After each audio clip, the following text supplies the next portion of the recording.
Sir, Tamil Nadu മുഖ്യമന്ത്രി Joseph വിജയ്ക്ക് അദ്ദേഹത്തിൻ്റെ TVK party Idukki തട്ടിയെടുത്ത് Kanyakumari കേരളത്തിന് കൊടുക്കാനാണോ പ്ലാന്? അങ്ങനെ ഒരു ചർച്ച വരുന്നുണ്ടല്ലോ. അങ്ങനെ ഡയറക്റ്റായിട്ട് പറയാൻ പറ്റില്ല. അത് വിജയ്ക്കും ദോഷം ചെയ്യും, തമിഴ്നാടിൻ്റെ ലക്ഷ്യങ്ങൾക്കും ദോഷം ചെയ്യും. ഇടുക്കി മുഴുവൻ കിട്ടണം എന്ന് പറഞ്ഞാൽ വലിയ പ്രശ്നമാവും. നമ്മുടെ ആർച്ച് ഡാം ഉൾപ്പെടെയുള്ളത് അവരുടെ കയ്യിലാണ് ഇരിക്കുന്നത്. അപ്പോൾ അവർ തുടക്കമിടുന്നത് അവർ പ്രധാനപ്പെട്ട ചില നിയോജക മണ്ഡലങ്ങൾ, അതായത് പീരുമേട്, ദേവികുളം, ഉടുമ്പൻചോല, ഇതൊക്കെ തമിഴ് ജനത കൂടുതലുള്ള സ്ഥലമാണ്. അപ്പൊ അത് ഇടുക്കിയിലെ ഒരു പ്രധാന ഭാഗം പോവും, മനസ്സിലായില്ലേ? ദേവികുളവും പീരുമേടും മൂന്നാറൊക്കെ അതൊക്കെ ഇതിനകത്ത് വരുന്നതാണ്. ഈ പീരുമേട് വരുന്നതിൽ പെടുന്നതാണ് മൂന്നാറിന്റെ ഭാഗങ്ങളൊക്കെ. മുല്ലപ്പെരിയാർ ഭാഗം ഉൾപ്പെടെയുള്ളതാണ് അവരുടെ ഉദ്ദേശം. അപ്പോ അങ്ങനെ ഒരു പ്രദേശം അവർക്ക് കിട്ടണം.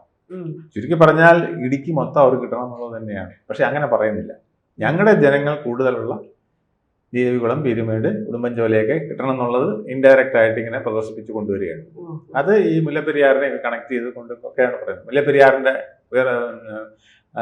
പിന്നെ ജലനിരപ്പ് ഉയർത്തണം എന്ന് ഏകപക്ഷീയമായിട്ട് വിജയ് അങ്ങ് തീരുമാനിക്കുക. അപ്പൊ അത് സംസ്ഥാനങ്ങളിലെയും പിന്നെ എക്സ്പേർട്ടുകൾ തമ്മിൽ ചർച്ച ചെയ്താണ് ഇതൊക്കെ ചെയ്യേണ്ടതെന്ന് സുപ്രീം കോടതി വിധി തന്നെയുണ്ട്. അപ്പൊ അതിനെ ഒന്നും വകവയ്ക്കാതെ അങ്ങ് പറയുകയാണ്. അപ്പം അതിന്റെ പിന്നിൽ വിജയ്ക്ക് പല ഉദ്ദേശങ്ങളാണുള്ളത്. വിജയ് ഇപ്പൊ തന്നെ തൃഷ കേസിൽ ഉദയനിധി സ്റ്റാലിനെ പൂട്ടാൻ പോയി കുറച്ച് പ്രശ്നത്തിലായി ഇരിക്കുകയാണ്. അപ്പൊ അവിടെ DMK-കാരൊക്കെ ഉണർന്നു അതിന്റെ പേര്.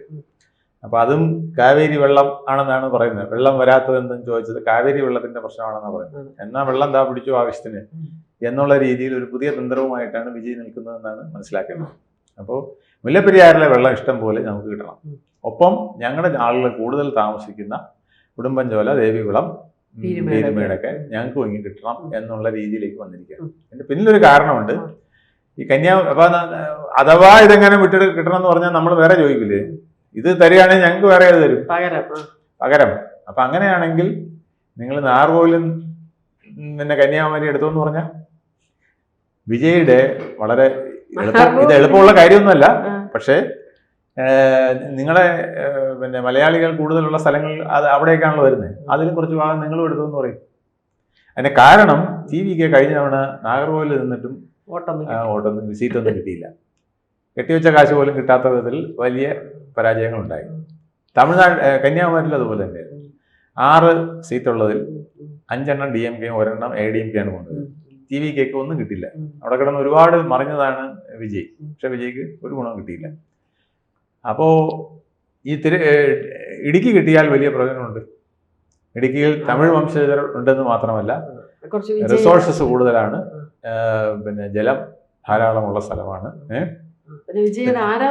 ആരാധകർ ധാരാളമുണ്ട്. അതായത് 44% ക്രിസ്ത്യൻ പോപ്പുലേഷൻ 2011 43 ആണ്. 2011 സെൻസസിൽ തന്നെ സെൻസസിൽ ഭൂരിപക്ഷം ഇടുക്കിയിൽ. അപ്പൊ ആ പ്രദേശം കൂടെ അങ്ങ് കിട്ടിക്കഴിഞ്ഞാൽ അത് എനിക്ക് അനുകൂലമാകും എന്നുള്ളതാണ് വിജയുടെ ഒരു കണക്കുകൂട്ടാൻ. വിജയുടെ അല്ല, വിജയുടെ പിന്നിൽ നിൽക്കുന്നവർ. വിജയ്ക്ക് ഇതൊന്നും കണക്കൂട്ടാനൊന്നും അത്ര വലിയ പിടിയൊന്നുമില്ല. വിജയ് ഇപ്പോഴും സ്ക്രിപ്റ്റ് വായിക്കുന്ന ഒരു നടൻ തന്നെയാണ്. നല്ല ഭരണപരിഷ്കാരങ്ങളൊക്കെ തന്നെ വേറൊരാള് കൊടുക്കുന്നതാണ്. പക്ഷെ ഈ നമ്മുടെ കേരള മുഖ്യമന്ത്രി പിണറായി വിജയന്റെ കൂട്ട് എഴുതി വായിക്കേണ്ട കാര്യമില്ല. ഈ സ്ക്രിപ്റ്റ് കാണാൻ പറഞ്ഞ് പുള്ളിക്ക് നല്ല നിശ്ചയമാണ്.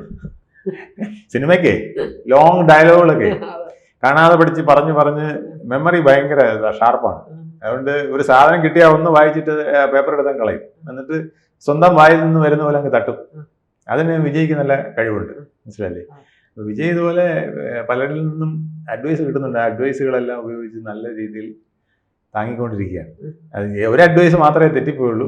തൃഷയുടെ പേരിൽ ഉദയനിധി സ്റ്റാലിനെ പൂട്ടാൻ പോയത്, അറസ്റ്റ് ചെയ്യാൻ പോയത് ചില കുഴപ്പത്തിലായി. ഈ ബജറ്റ് ആണെങ്കിലും തമിഴ്നാട് ബജറ്റിൽ ഇപ്പോൾ ഒരുപാട് അതായത് പണ്ട് ജയലളിത എന്തൊക്കെയാണോ ചെയ്തിരുന്നത് ഏതാണ്ട് അതിന്റെ ഇരട്ടി സാധനങ്ങളാണ്. കല്യാണത്തിന് താലി, അതെ, പിന്നെ മോതിരം, പിന്നെ ഗവൺമെന്റ് ആശുപത്രി പ്രസവിച്ച ആ കുട്ടിക്ക് സ്വർണ്ണ മോതിരം, ഇങ്ങനെ ഭയങ്കര വാഗ്ദാനങ്ങളൊക്കെയാണ് ചെയ്യുന്നത്. ഇതെല്ലാം തമിഴ്നാട്ടിൽ നടക്കും ഇത്തരം ഗിമിക്കുകളൊക്കെ. അപ്പൊ ഇതൊക്കെ കൊണ്ട് തമിഴ്നാട്ടിൽ വോട്ടും കിട്ടും. പിന്നെ വലിയ ശല്യമില്ലാതെ പിന്നെ ആൾക്ക് ഭക്ഷണം, റേഷൻ സാധനങ്ങളും ഒക്കെ മര്യാദയ്ക്ക് കിട്ടുക. പിന്നെ വെളിയിൽ ഇറങ്ങിയാൽ വലിയ പിന്നെ രാഷ്ട്രീയ പ്രശ്നങ്ങളോ പോലീസ് പ്രശ്നങ്ങളോ ഒന്നും ഇല്ലാതൊക്കെ പോയി കഴിഞ്ഞാൽ അവിടെ അവർക്ക് ഇതൊക്കെ മതി. ഇതൊക്കെ വെച്ച് അവര് നീതാൻ നമ്മ നേതാവെന്ന് പറഞ്ഞുകൊണ്ട് നിന്നോളൂ. അപ്പൊ അങ്ങനെ വിജയിക്കാനുള്ള പരുവം ഇപ്പൊ വിജയ് നിലനിർത്തിയാണ് പോകുന്നത്. അപ്പൊ വിജയ് ജയലളിത ഇതുപോലെയായിരുന്നു, മുല്ലപ്പെരിയാർ പിടിച്ചടക്കിയേ പോകുമെന്ന് പറഞ്ഞ് നിന്നിരുന്നതാണ്. അതിന് കാശ് കൊടുത്ത ആളെ പിടി. ഇപ്പൊ മുല്ലപ്പെരിയാറിന് വേണ്ടി വാദിക്കാൻ ഇവിടെ ആളുണ്ടല്ലോ. മുല്ലപ്പെരിയാർ ശരിക്കും പറയുന്നത് എന്താ, തമിഴ്നാടിന് ജലം, കേരളത്തിന് സുരക്ഷ. ഇപ്പൊ അത് മാറി. ശരിക്കും പറഞ്ഞാൽ തമിഴ്നാടിന് ജലം, കേരളത്തിന് മരണം എന്നുള്ള അവസ്ഥയിലാണ്. ഇത് എപ്പോൾ പൊട്ടിത്തെറിക്കുമെന്ന് പറയാൻ പറ്റില്ല. ചില്ലറ മരണമൊന്നും ആയിരിക്കില്ല. അപ്പൊ പിന്നെ ചിലരിപ്പോ തർക്കിക്കുന്നത് എന്താ, ഇവരൊക്കെ പറയുന്ന പോലെ അങ്ങനെ കേരളത്തിന്റെ മധ്യഭാഗം മൊത്തം അങ്ങ് എടുത്തോണ്ട് പോവില്ല, 4 ജില്ല 5 ജില്ലയൊന്നും എടുത്തോണ്ട് പോവില്ല എന്ന്. സുഹൃത്തെ, 4 ജില്ല 5 ജില്ലയും വേണ്ട. ഇപ്പോഴത്തെ പോലെ ഒരു ദുരന്തം ഉണ്ടായാലും നമുക്ക് എത്ര കോടിയാണ് നഷ്ടം? വെള്ളം പൊങ്ങി വന്നു കഴിഞ്ഞാൽ പിന്നെ നമുക്ക് 4 കോടി 5 കോടി ഒന്നും പിന്നെ ജനങ്ങളാണോ പോകുന്നത്, എത്രയാ പോകുന്നത് നമുക്ക് പറയാൻ പറ്റില്ല. ഇത് വലിയ തോതിൽ നഷ്ടം വരുത്തുന്ന ഒരു സംവിധാനമാണ്. നേരത്തെ ഇത്ര പ്രളയം വന്നാൽ ഇത്ര പ്രശ്നമില്ലായിരുന്നു 2018 ഒഴിച്ച് ബാക്കി എല്ലാ വർഷങ്ങളിലും. ഇപ്പൊ എന്ന് പറഞ്ഞാൽ സാർ ഇപ്പൊ എല്ലായിടും അങ്ങ് വെള്ളപ്പൊക്കമാണ്. കഴിഞ്ഞ കോട്ടയമൊക്കെ ഭയങ്കര വെള്ളം. കഴിഞ്ഞ 20 വർഷമായിട്ട് നമ്മൾ നെൽവയലുകൾ എല്ലാം അതിഭയങ്കരമായ തോതിൽ നികത്തി കെട്ടിടം വെക്കാൻ തുടങ്ങി. അപ്പൊ ഈ മുല്ലപ്പെരിയാർ ആണെങ്കിലും ഈ ഡാമുകൾക്ക് പുറമെ ഒരു സെക്കൻഡ് ഡാമാണ് ഈ പിന്നെ വയലുകളെല്ലാം. അതെല്ലാം നിന്നപ്പോൾ വെള്ളം 3 മണിക്കൂർ കൊണ്ട് നേരെ നമ്മുടെ തീരത്തെത്തുന്ന അവസ്ഥയാണ്. 60 കിലോമീറ്ററൊക്കെ അല്ലേ വരുന്നുള്ളൂ. 60-70 കിലോമീറ്ററാണ് നമ്മുടെ കേരളത്തിന്റെ വീതി ശരാശരി നോക്കിയാൽ. അപ്പൊ ആ വീതിയിലേക്ക് വരാനായിട്ട് 2 മണിക്കൂർ 3 മണിക്കൂർ മതി കുത്തൊലിച്ച് വരികയാണെങ്കിൽ. മുല്ലപ്പെരിയാർ ഡാം പുതുക്കി പണിയോ അങ്ങനത്തെ ഉള്ള മുല്ലപ്പെരിയാർ ഡാമിന്റെ കാലം കഴിഞ്ഞിട്ട് എത്രയോ ആയി. അതൊന്നും ഇനി പുതുക്കി പണിയോ? അത് പുതുക്കി പണിയേണ്ടതാണ്. പക്ഷെ ഇപ്പോഴും അതിന്റെ ബലക്ഷയം ഉണ്ടോ ഇല്ലയോ എന്ന് പഠിക്കാനാണ് ശ്രമിച്ചുകൊണ്ടിരിക്കുന്നത്. അത് പഠിക്കാനല്ല ശ്രമിക്കേണ്ടത്, പുതുക്കി പണിയാനുള്ള കാര്യങ്ങളാണ് ശ്രമിക്കേണ്ടത്. അത് സുപ്രീം കോടതിയിൽ നമ്മൾ അത്തരത്തിലുള്ള കേസൊന്നും വാദിക്കാറില്ല. നമ്മൾ കേരളത്തിന് സുരക്ഷ എന്നാണ് പറയുന്നത്. തിരിച്ചാണ് മുദ്രാവാക്യം പറയേണ്ടത്. മുല്ലപ്പെരിയാറിൽ തമിഴ്നാടിന് ജലം, കേരളത്തിന് മരണം എന്ന് പറഞ്ഞാലേ ഇത് ആരുടെയെങ്കിലും തലയിൽ കയറുള്ളൂ. അപ്പം മുദ്രാവാക്യം മാറ്റേണ്ടിയിരിക്കും. അതാണ് കുഴപ്പം. ഇപ്പൊ ഇടുക്കിയിൽ വിജയ് ഉദ്ദേശിക്കുന്നത് ഇതൊക്കെ തന്നെയാണ്. ആ സ്ഥലങ്ങളും അതിൻ്റെ ഡാമും ഒക്കെ നിൽക്കുന്ന കുറേ പ്രദേശങ്ങളെങ്കിലും തൻ്റെ കൂടെ നിർത്തുക, കുറേ ആളുകളും നമ്മുടെ കൂടെ കിട്ടും. അങ്ങനെയാണെങ്കിൽ പകരം കേരളം ചോദിക്കുകയാണെങ്കിൽ നാഗർകോവിലോ കന്യാകുമാരിയുടെ കുറെ ഭാഗം പോയാലും പൂർണ്ണമായിട്ട് കൊടുക്കുമെന്ന് എനിക്കറിയില്ല. തീർച്ചയായിട്ടും ചോദിക്കുമല്ലോ. അങ്ങനെ വിട്ടുകൊടുക്കുന്ന പ്രശ്നമില്ല എന്നുള്ളത് വേറെ കാര്യം. കാരണം കോൺഗ്രസിന്റെ സ്ട്രോങ് ഹോൾഡാണ്. ഇടുക്കിയിൽ മുഴുവൻ സീറ്റും കോൺഗ്രസിന് സപ്പോർട്ട് കൊടുത്തതാണ്. അതുകൊണ്ട് കോൺഗ്രസ് ഒന്നും അങ്ങനെ ചാടി വീഴില്ല, കേരള കോൺഗ്രസ് സമ്മതിക്കില്ല. അപ്പൊ അതുകൊണ്ട് മറ്റു രാഷ്ട്രീയ പാർട്ടികളും ഇതിന് സമ്മതിക്കാൻ വഴിയില്ല, CPM സമ്മതിക്കില്ല. അപ്പൊ ഇപ്പൊ ഒരു ചേഞ്ച് ഒന്നും നടക്കുന്ന കാര്യമല്ല. പക്ഷെ ഒന്ന് എറിഞ്ഞു നോക്കാം, കിട്ടുന്നെങ്കിൽ, അല്ലെങ്കിൽ ഭാവിയിൽ എന്തെങ്കിലും ഗുണം ഉണ്ടാകുന്നെങ്കിൽ ഉണ്ടാകട്ടെ എന്നാണ്. എന്തായാലും മുല്ലപ്പെരിയാറിൽ പിടിമുറുക്കുക, പിന്നെ ഉടുമ്പൻചോല പോലുള്ള സ്ഥലങ്ങളിൽ ഒരു പ്രാദേശികവാദം ഉയർത്തിയാൽ ഒരു പക്ഷേ 3 സീറ്റ് കേരളത്തിലെ അസംബ്ലി കിട്ടിയാലും എന്താ മോശവും. നാളെ TVKയുടെ സ്ഥാനാർത്ഥി അവിടെ നിൽക്കുകയാണ്. മുല്ലപ്പെരിയാർ നമുക്ക് നേരെ തമിഴ്നാട്ടിലേക്ക് പോകേണ്ട സ്ഥലമാണ്, ആള് ഉള്ള സ്ഥലമാണ് എന്ന് പറഞ്ഞുകൊണ്ടൊക്കെ പ്രാദേശികവാദം ഉയർത്തുന്നതിൻ്റെ പിന്നിലുള്ള ലക്ഷ്യം ഇതാണ്. നാളെ TVKയുടെ ഒരു സ്ഥാനാർത്ഥി നിന്നാൽ അതിന് വോട്ട് ചെയ്യാൻ, നല്ല സ്ട്രോങ് ആയിട്ട് വോട്ട് ചെയ്യാൻ പറ്റുന്ന ഒരു പോപ്പുലേഷൻ അവിടെ വേണം.